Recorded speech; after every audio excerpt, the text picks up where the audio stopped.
Howdy, my name is Carson Cray. Howdy, my name is Cheney Elliott, and today's episode is titled Recurve Ramblings. So before we get into what y'all came here for, you may have noticed a change in our upload schedule. Instead of uploading every Wednesday, we're going to be uploading every other Wednesday, and we'll talk a bit more about that in the conclusion. But for today's episode, you might have noticed that the Olympics just finished. And we don't know much about Recurve, so we wanted to learn a lot more about it. And that's why this episode's coming to you today, and we brought a guest on. So we have our great Venu from Texas A&M. He was 2023 Collegiate Archer of the Year for Recurve. He set the current collegiate bare bow record, and he's currently a senior.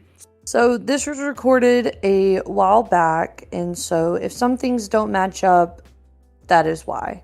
But with that, I hope y'all enjoy, because sometimes the simplicity of a recurve hits the bullseye better than the complexity of a compound.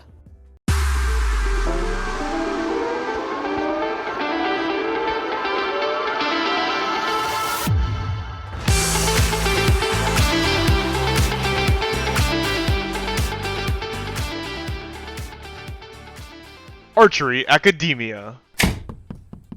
As I said in the intro, we're not really good at recurve. We really focus on compound. At all. I don't think I've ever shot a recurve bow in my life at all.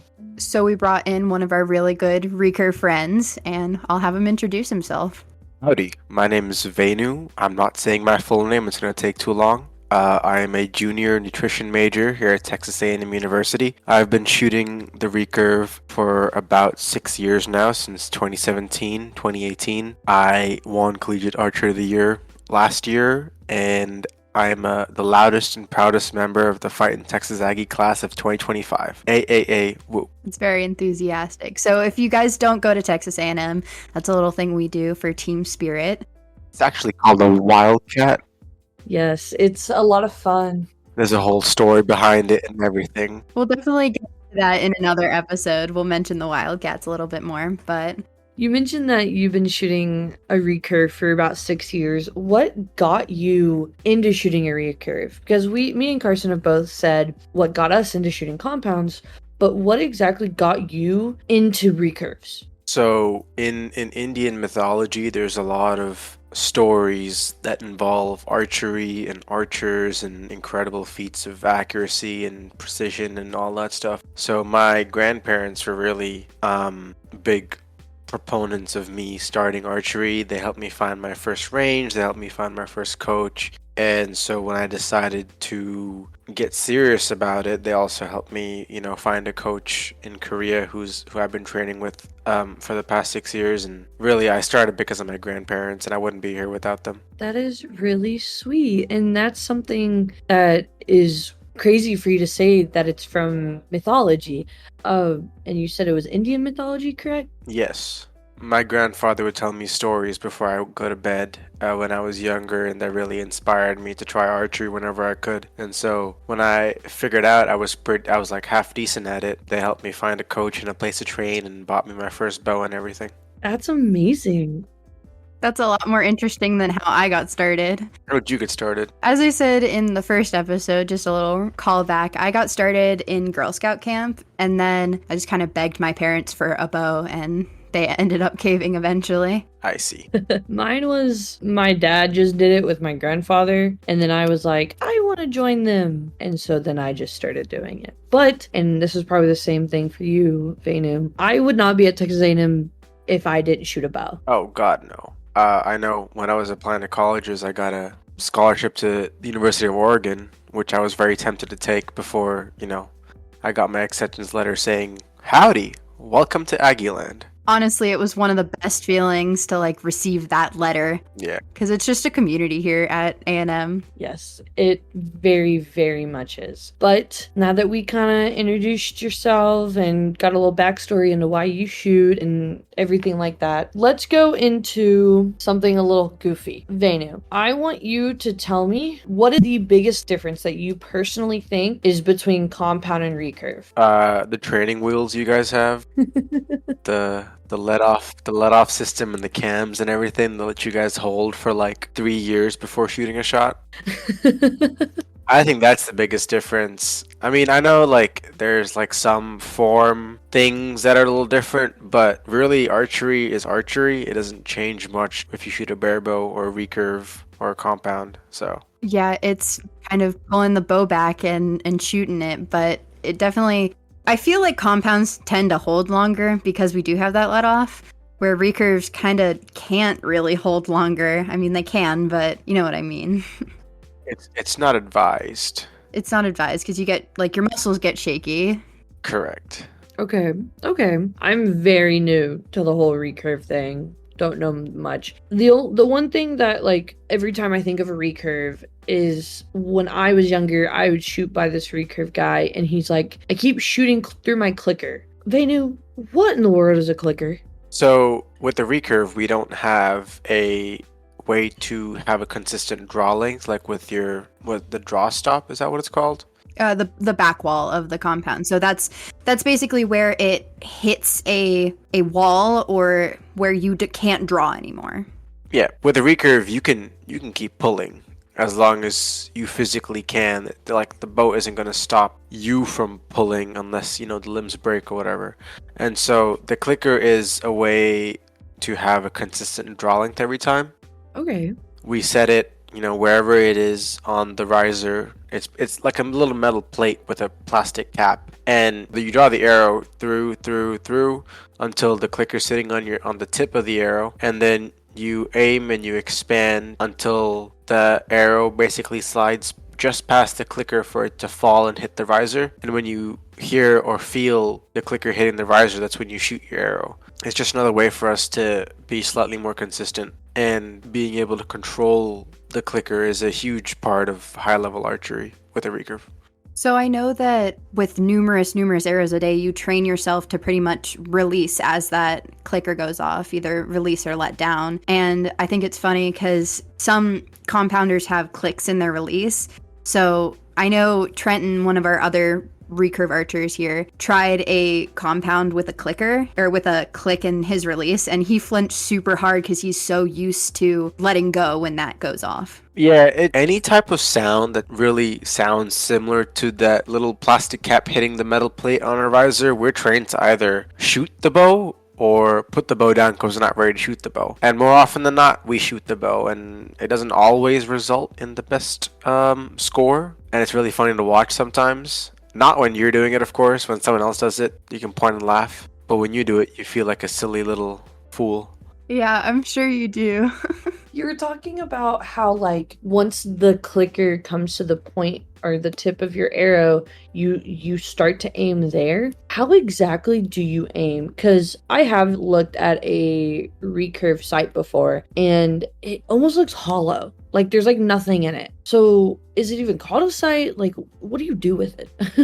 This is going to sound really stupid, but I just put the red dot in my sight in the middle of the target, and that's it. Oh, okay. So you do have, like, an aiming device, something that's in the middle of the sight picture. Yeah, there's a dot or a fiber or something like that. We can't have lenses, or I think we can have lenses, but they can't be magnified or powered. But more often than not, there's like a little orange, red, or green dot that's in the middle of a ring, and you just put the red dot in the middle of the target, and you go and shoot it. I also feel like, so recurves have apertures, right? Instead of sights. Yeah. So they're a lot smaller than what you would see on a compound bow, which is... Yeah, I guess a compound you call it scope, right? Because it magnifies for you. Yeah, it magnifies, and there's... Do you guys have a level in your sight? Out of curiosity? Nope, that's not allowed. No levels allowed, no magnification allowed, no internal lights. It's just, you can like change the size of your aperture for however big or however small you want to do it, but you don't get anything other than a dot. I actually didn't know that you didn't have the level there. I use it a lot, so I just assumed that all bow types would have it, other than, of course, bare bow. Well, the recurve bow, you can always cant it a little bit to the right, or if you're a right-handed archer and you cant your bow to the right, it's not gonna ruin your shot. But if you do with a compound, it's like the effect's a lot more different because you guys have a blade instead of a button plunger, and the blade has the arrow flex differently as it comes off the bow, where if your bow is canted, it will affect the left and right by a lot. But with the recurve and the button plunger, instead of it being up and down like a seesaw, it's more left and right like a snake, and that changes how the arrow flies. So if I'm a right-handed archer and I tilt my bow to the right or cant it right, it's not gonna be a bad shot, which is why the level doesn't really like have too much effect on us as opposed to a compound. Okay, that makes sense. You kind of explained what a plunger is, but do you have any more insight as to what that is? Because I know it's kind of like an arrow rest, but it also has a couple different functions, if I am correct. So the arrow rest and the plunger are different. The arrow rest is where your arrow rests, like it's where it sits. It doesn't do anything other than hold the arrow up. The plunger is how we correct for Archer's paradox, which is the way the arrow flexes. Because as you release the bowstring, since you're shooting with fingers, as your fingers open, the string is going to slip out and start twisting, and it's basically, instead of it going in a straight line like with a compound, it kind of follows like a wave pattern, and as you shoot, the arrow also will follow the same wave pattern that the string follows, and that's the cause of Archer's paradox. And so the plunger is there to help stabilize that Archer's paradox as soon as possible, and also to prevent the arrow from hitting the riser, which is not great. A plunger is basically like a little plastic, or it's usually plastic cap, and then behind the plastic cap is a spring, and you can adjust the spring by making it shorter or longer, which makes the plunger harder or softer. The harder the plunger is, generally as a right-handed archer, the more left the arrow goes, and the softer it is, the more right it goes. But we only use the plunger to do our bear shaft tuning, and once that's set, we don't touch it after that. Yeah, kind of how we move our blades, because I feel like our blades do both what your arrow rest and your plunger does, because we can adjust our blades a lot more. So like we move our rest to what we call paper tuning, where we shoot it through paper and see how it flies, and then we adjust our rest, and from there we adjust our sight. Funny story about paper tuning. When I was back in Singapore, I knew this guy who'd paper tune his recurve. Made no sense whatsoever, and I asked him why he did it, and he was like, well, it helps me figure out whether my arrows are knock high or knock low. And when I looked at his paper tune, it was pretty much a diagonal line, because Archer's paradox for one, and two, he didn't know how to tune a bow. But the funny part is he was paper tuning a recurve, which makes zero sense. Yeah, because I feel paper tuning is the idea that you're supposed to get each arrow to fly exactly the same, where with recurve, I feel like it's a little bit harder to do that, to shoot the shot the exact same way so it flies through the paper the same way. That's why you guys do bear shaft tuning instead, correct? One, yes, bear shaft tuning helps us be a lot more consistent and makes the bow a lot more forgiving. And two, because of Archer's paradox, we're never going to get a bullet hole, because the arrow is always going to oscillate from left to right. And so if you punch through a paper, you're going to get a horizontal line every time. You're never going to get that bullet hole that all compound archers want to get. Yeah, I don't really know what to add to that, because I feel like that was a really good explanation of like why we paper tune. We paper tune so our rest is right, and you guys bear shaft tune because that's just because of how a recurve works. It's different. It's not the same bow. Yeah. So let's do something a little fun here, and why don't you try to explain to us how compound form works? Okay, so the first thing is that you're not gripping the riser, right? You're just kind of letting it sit there, and then it depends on, again, whether if you're using a hinge or a thumb release. Those are two, like the hinge or thumb release really changes how you, I guess, would shoot the compound bow. But to the best of my understanding, you're not supposed to be in perfect alignment with your shoulders. You kind of draw the bow back, and then you have to align the peep with the actual sight. And then once you do that, you kind of rotate your hand, or like pull with your elbow or your back until the release goes off, unless you're shooting a thumb, which at that point, once you know where you're aiming, you can just punch like there's no tomorrow and hope it goes in. But I've been told that gives you target panic and you should not punch. Punching is a bad thing. So punching is actually, I feel, a result of target panic. So instead of, you can't get your release to go off because you're just so focused on trying to hit that center. So you punch the release because that's the only way you can get it to go off, which is not good because it results in a lot of arrow variation where you wouldn't normally see it with a compound. But I think that was a pretty valid explanation, at least from an outside perspective of a compound. Yeah, I also agree. I've seen you guys shoot enough at the range to have a general idea of what to do and what not to do. Well, you even I actually lent you a compound for like a week. It's still in my locker. I haven't. I bought a sight and an arrow rest for it, and I haven't done anything with it because I've been too busy training for outdoor. Of course, and it's just a little fun to get into. Yeah, that's a fall semester fool around once all the competitions are over type of bow. Exactly, and maybe we can help you out with that compound form a little bit. Yeah, I'm gonna shoot a 300 in like a month. I can feel it. I think Trenton actually did it in 2 weeks somehow. I'm actually surprised by that. That's what I'm saying. A recurve switching to every other bow type is cheat codes. It's too easy. I think that I've seen it many times where recurves come over to compound and think, oh, this is going to be easy. I don't need to try at all. So they just kind of like do whatever, and it sometimes works. It sometimes doesn't. See, the difference between I feel like compound and a recurve is for you to go from brand new to decent is a lot easier on a compound than with a recurve. But to go from decent to like super high level, I think it takes the same amount of work, the same amount of training, and the same amount of form perfection, and the same amount of technique expertise and everything. But I think that's why a lot of people shoot the compound a lot more, just because it's easier to get into and it's a lot easier to maintain compared to a recurve. I definitely agree with that. I've been shooting a bow for 13 years, and I am finally at a level where I could consider myself like high brass level. Like, I don't think I'm a pro by any means, but I'm good enough to get on an archery team to go to school for it, so I got something going for me. But the entry to compound is way lower than recurve, because for recurve it is so much harder.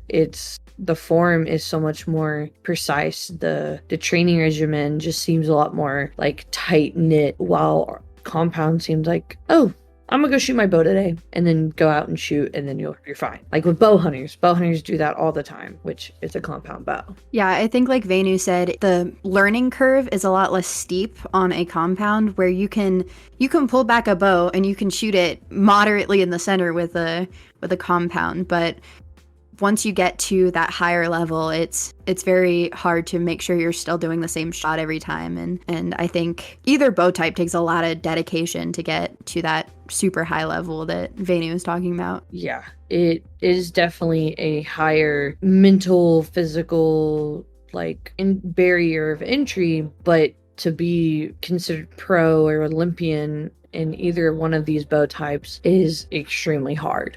Takes a lot of dedication, a lot of practice, and a lot of effort. Okay, so you took your turn explaining how a compound bow form works. Let's try and have me and Cheney explain how the recurve bow form works, because I know it's a little bit different and we do it very differently. Let's hear it then. Okay, I'm excited for this. All right, Cheney, do you want to start off? Oh, I could try. Okay. So you put the arrow on the thing and you knock the arrow, and then you straighten your back up and you straighten your arm out, your left arm. I'm saying I'm a righty. You straighten your left arm out and you pull back and you hit a point on your face. No, I guess not really. You just get to a certain angle and you're holding in the middle and you breathe. Or you expand your shoulders and then it just rotates your elbow back, which then makes your shot clicker thing go, and then you release and then you shot the arrow. Okay, so my guess on how recurve form works is you load your arrow, you make sure it's under the clicker, and then you kind of straighten your back and bring your arm up, but you put that tension on the bow as you draw, or as you raise your bow so it starts to draw, and then you kind of rotate your core as you engage your back to get to anchor, and then you continue engaging until you hear that clicker go off, and you smoothly just let it out of your fingers and let the bow drop. I think the recurve drop is so pretty, first of all, because it's just whoosh. But that's how I think a recurve shoots their bow. So why don't you go ahead and correct us on that? Well, I think the basics are pretty much there. You know, you load the arrow, you knock the arrow, you make sure it's under the clicker. The difference that I think between recurve and compound is with a compound, when you draw the bow, it's like all the weight starts off. If you're pulling 50 pounds, you pull 50 pounds the second you start pulling, right? Am I right? Yes. Okay, but with a recurve, if I'm pulling 50 pounds, if I pull it an inch, I'm not pulling 50 pounds for that inch. It's more gradual, right? So I don't have to have everything in the right place before I draw. I can come into alignment as I draw, which is what a lot of us do, is as we raise our bows, we set our left shoulder as a righty, we set our left shoulder, and, you know, we make sure our elbows in the right place before we start drawing. We make sure that our sight pin is above the yellow instead of below. This is important because it makes our draw length more consistent, especially when using a clicker. And then we complete our draw with what's called the anchor. Our anchor is where the string touches our face. It's usually along some point. It's touching our chin and our nose are 2 points of reference. And then to complete the anchor, we kind of use our elbow and then go up and back to keep the tension and to maintain all the energy that we built up while drawing the bow. And then at a high level, we just sit there and wait. Essentially, we're not really like waiting, where our muscle memory is expanding for us and all we have to do is wait and aim. But mid-level and low-level archers have to consciously push with their left side and then pull up and back with their right side until the clicker goes off and then they shoot. When you release, the most important thing is not to open your fingers, instead to just be relaxed and let the string slip out of your fingers. This is something that doesn't come naturally to a lot of people.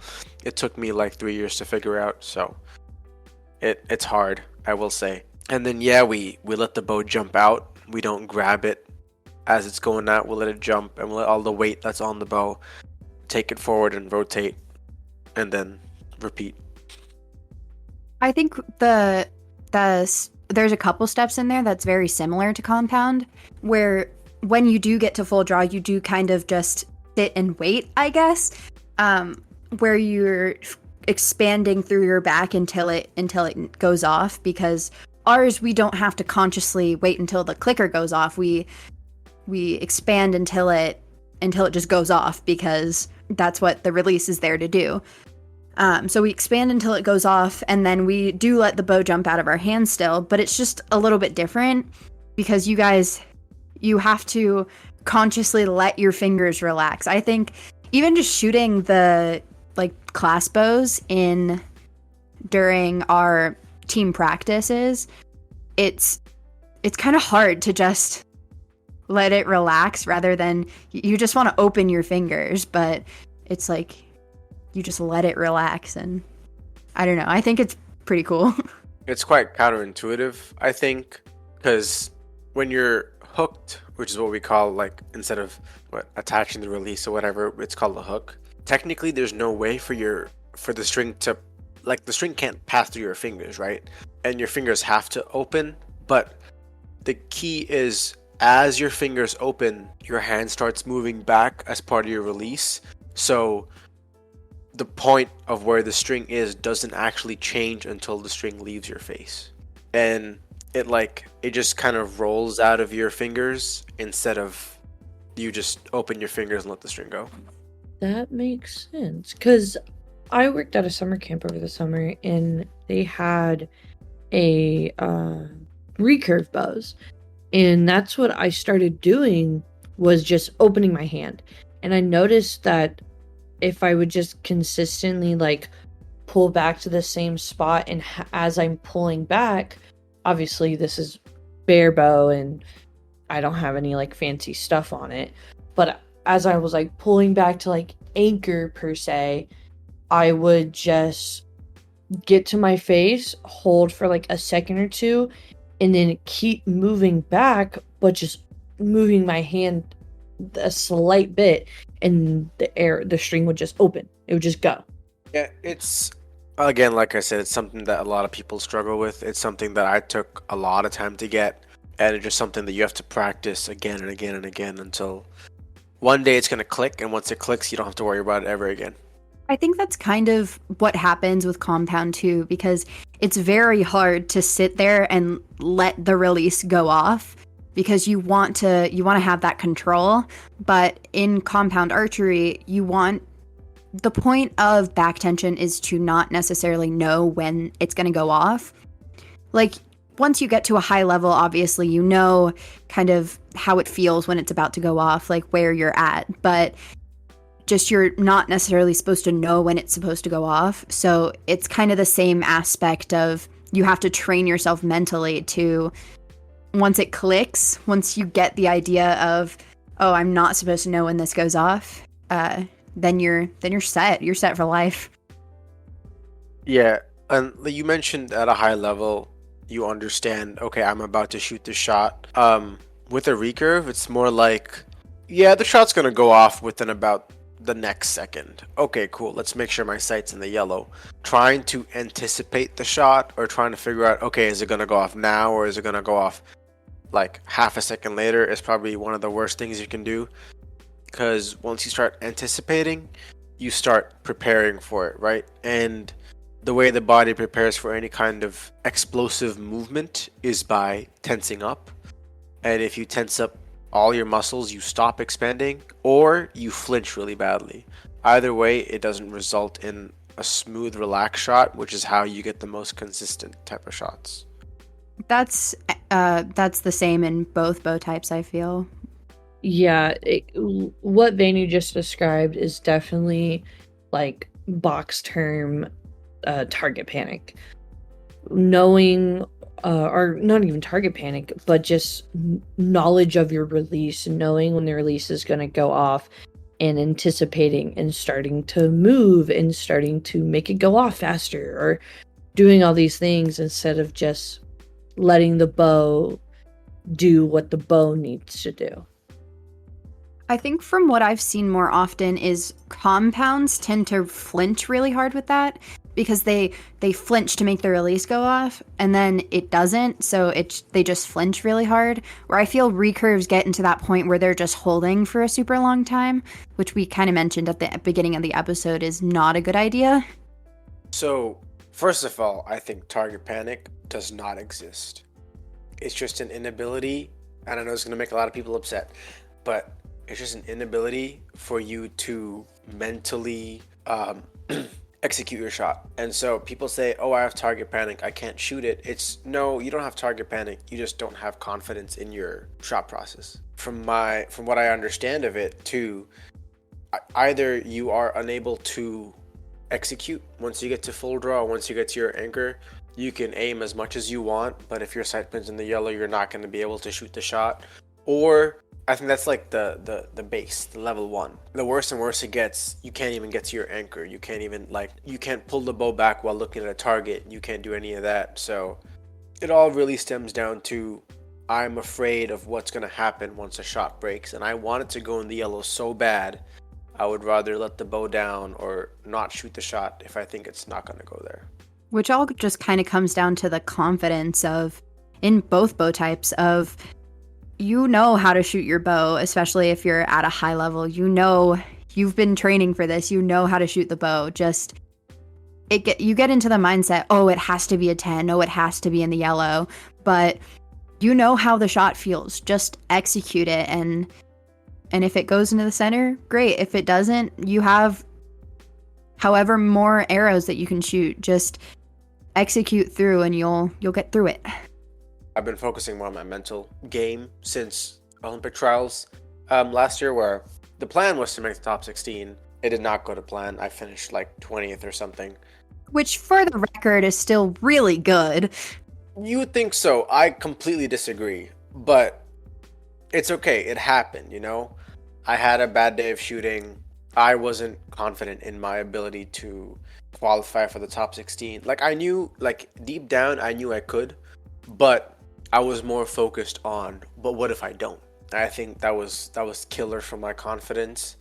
I kept focusing on, I don't want to be out of the top 16 instead of I'm going to make the top 16. But I've been working with a sports psychologist, and the biggest thing that we've been focusing on is being confident and developing a mental routine that allows me to trust the muscle memory that I have created with years and like hundreds of thousands of arrows.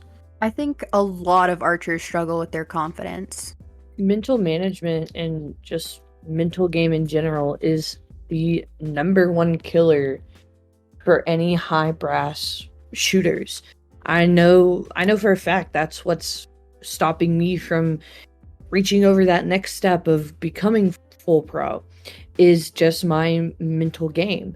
And I've been working on it, like you said, Venu. You're seeing a psychologist, and I'm just trying to figure out what I'm doing with with some at-home remedies. But it's definitely a mental struggle, and archery is 90% mental and 10% physical.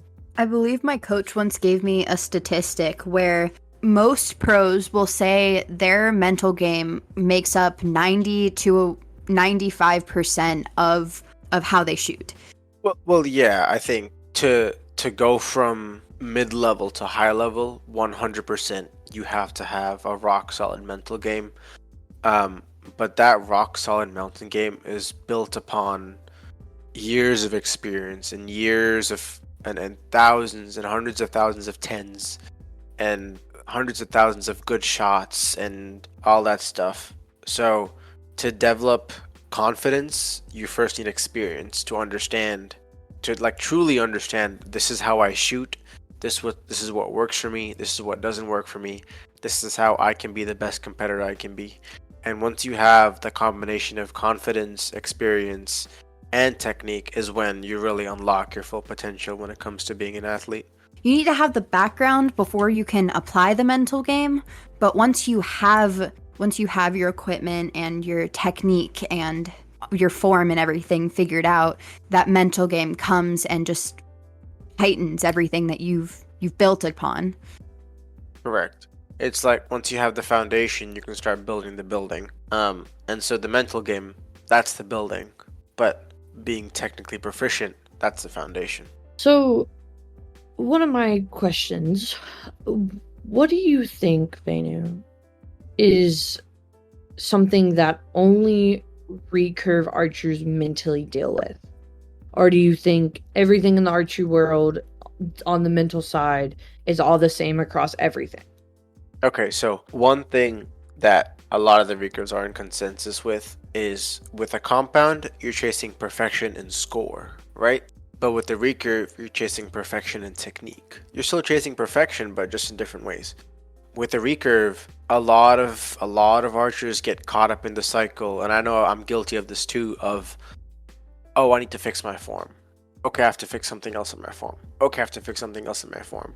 And, while you're a developing archer, it's fine. Yeah, you can always, something can be better, something can be improved, stuff like that. But once you hit a high level, you just have to start trusting that, hey, I've done all the work before, I've laid the foundation, my form is as good as anyone else in the world, all I have to do is shoot the bow, and that's it. And so I think with a recurve, being able to do that, of just shoot, it might be something that compounds may not struggle with as often. But at the same time, I know with compounds is, well, you're keeping track of how many nines you've shot, and how many points you've dropped. Because it's, oh, if I shoot a 57 this end, suddenly I'm not going to shoot a 714, and okay, I'm not in the top 10 anymore internationally. Or, oh, I shot a 56, well, there goes my chance of qualifying first, because someone else is going to drop like 4 points on the round and I dropped 4 points on the end. There's definitely a lot more focus on score on the compound side. Not to say that it isn't there on the recurve side. It's a little easier to allow 8s and 9s and 56s and 55s than it is to other side. Yeah, because on the compound side, like you said, it's very, I drop a point, I'm out. But on the recurve side, it's pretty much everyone's going to drop a point. There's not many people, if anyone, that will shoot a perfect game outdoors. I don't know if it's ever been done, but unless you're Brady at Vegas, then you're going to shoot a 900. And what do you do then. Yeah. But look at how he's been, what, the only recurve ever? Yeah, ever. Only one person's done it, it's Brady. And that's indoors. That's 20 yards. Not downplaying what he did was nothing. It was absolutely amazing. But you also got to think 70 meters is a lot harder to shoot than 20 yards. I completely disagree. I think 70 meters is so much easier than shooting indoors at 18. Granted, this may be because as recurve we spend about 80-90% of the year shooting outdoors, but I genuinely feel like shooting like a 340 or a 345 outdoors is a lot easier than shooting a 297 or 298 indoors. It might also come down, to what you prefer. I definitely prefer indoor archery. I am an indoor person all day. And so now that I'm trying to transfer out to outdoors and to shoot more with Carson, because she's an outdoor shooter, I'm just like, yes, the holding is a lot easier, but I feel like my mental is so much like not there. Because the mental game in indoors is way harder, but I feel like if your mental is not ready for outdoors, you're not ready for outdoors. Yeah, as I've said before on this podcast, I am an outdoor girly. I definitely like my outdoors because I personally think it's easier shooting at 50 meters than at 20 meters indoors because I don't know, I just feel like I hold stronger and I make better shots outdoors, which isn't true. I trust my shot process indoors, but I feel like I trust it less, which I really need to get out of the habit of doing, as we were just talking. Yeah, I also feel like indoors your margin of error is so much smaller, right? So, yeah, for compound, pretty much at the Vegas shoot, if you drop a single arrow into the 9, you are not placing for the most part. Even if like at the shoot up, right? If you shoot an arrow outside of the X, you're done. Yeah, especially for men. For women, there's a little bit of margin. A lot less people shoot 300s or 900s, but it's not, there's still a couple. But in men's, I think, what did they say? Like, it was like 30 something people shot a 900 at Vegas this year. yeah, so if you drop 1-9, you're not making the top 3. You're not placing. But in outdoors, you can shoot, technically you could shoot a miss and still possibly place, especially since outdoors there's a lot more events that you can place at too. Well, yeah, if you include the ASAs and all those. No, I meant more like you shoot quals and then you shoot eliminations. So no matter how bad your quals is, you can always come back and win it the next day. Where in Vegas, it just builds on each other. You can't shoot a 9 the first day and come back the second day, clean it, and still place. Yeah, you're right. I mean, definitely I enjoy the opportunity for eliminations too, some head-to-head matches, because those are a lot more unpredictable, and they allow for some interesting results to show up on the podium. Unless you're Brady, then you're probably always on top of the podium. But, that's just who he is. He wins everything nationally. I just love elimination matches, honestly. They're a lot of fun. They're also nerve-wracking, but once you, again, get a handle on the confidence aspect of it, then you'll just have so much fun doing it.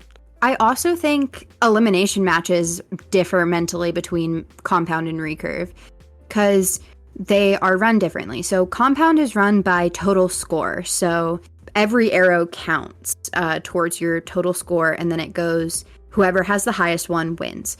So why don't you explain how recurve elimination matches work? So we have what we call a set scoring system, where we shoot 3 arrows at a time, the same way a compound does, except whoever has the highest sum within those 3 arrows wins the set.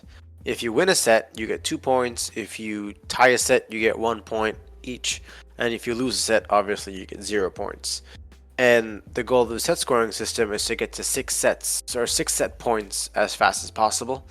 The fastest way to do that is to 6-0 your opponent, where you win 3 straight sets. And every match has a regulation maximum of 5 sets, where you can go, 6-4 or 5-5 or 6-2. Anything within those 5 sets where one person gets to 6 points, they win the match outright. But if you go to 5-5, we have something that's called a shoot-off, which is the same thing in the compound side. If you have a tie score at the end of your 5 scoring sets. Yes. And, well, that's just, closest arrow to the center wins. 1 arrow, sudden death. 1 arrow sudden death is always fun, in my opinion. It's very nerve-wracking, but...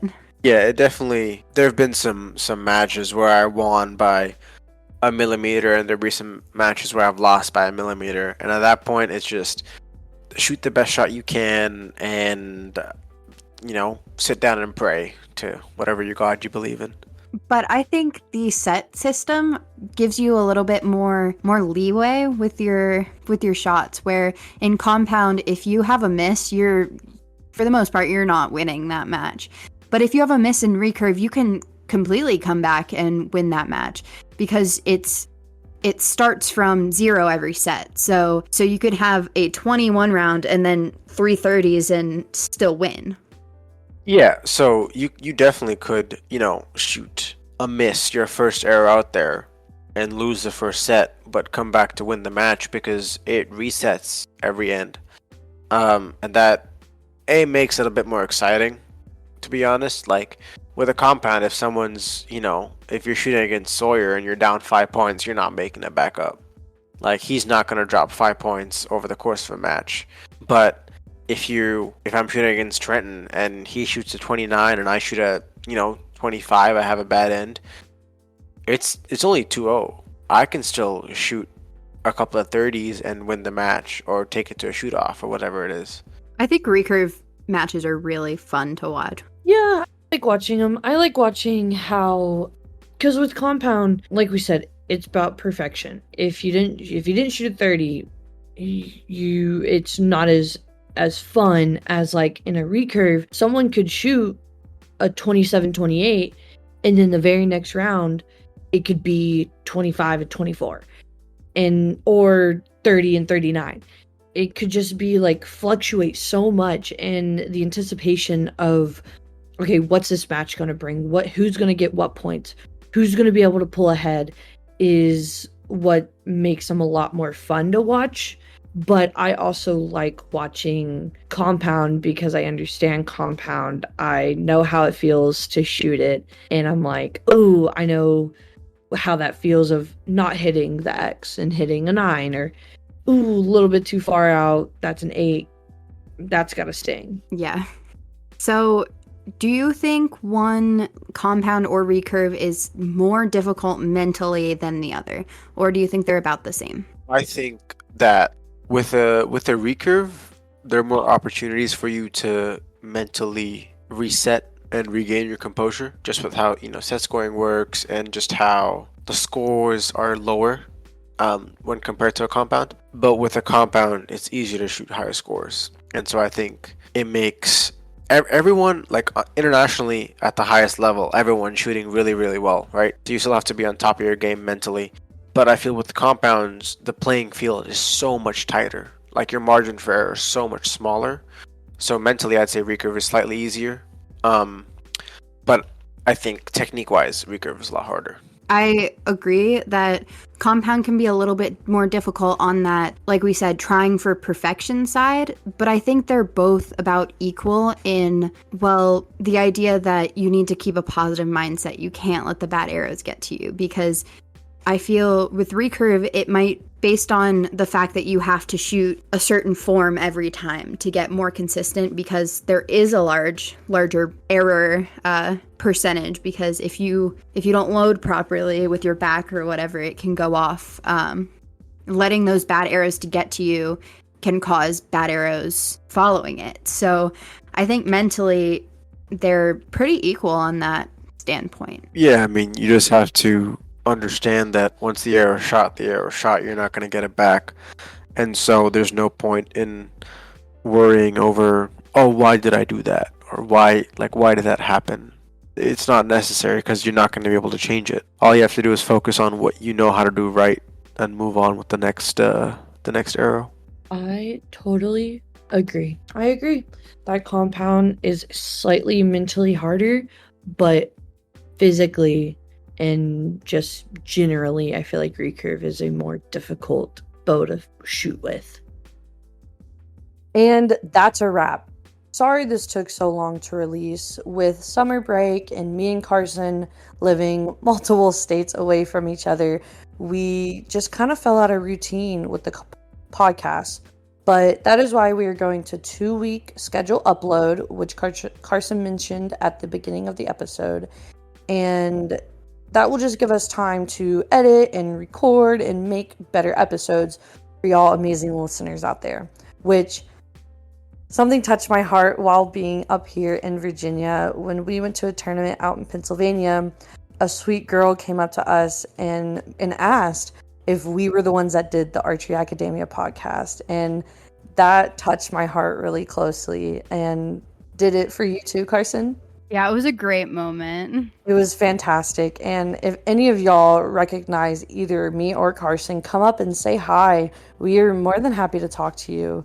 But it was just an amazing moment and everything. But and with that heart-touching moment to end us off, let me have Carson shout out our great, amazing friend Venu's stuff. You guys might have noticed Venu was a great guest to have. He's an amazing recurver, and we're going to go ahead and link his socials down below, so please go check out his archery journey. As for our socials, please follow at archery_academia on Instagram. And subscribe on YouTube or follow us on Spotify in order to not miss the next episode. Speaking of the next episode, the Recurves did a phenomenal job at the Olympics, with Casey and Brady taking bronze in mixed team and Brady taking silver individually. Although the Olympics was a great watch, Compound doesn't get to go. So next episode, we are going to recap our entire outdoor season. Be sure to stay tuned. Bye, guys. Bye.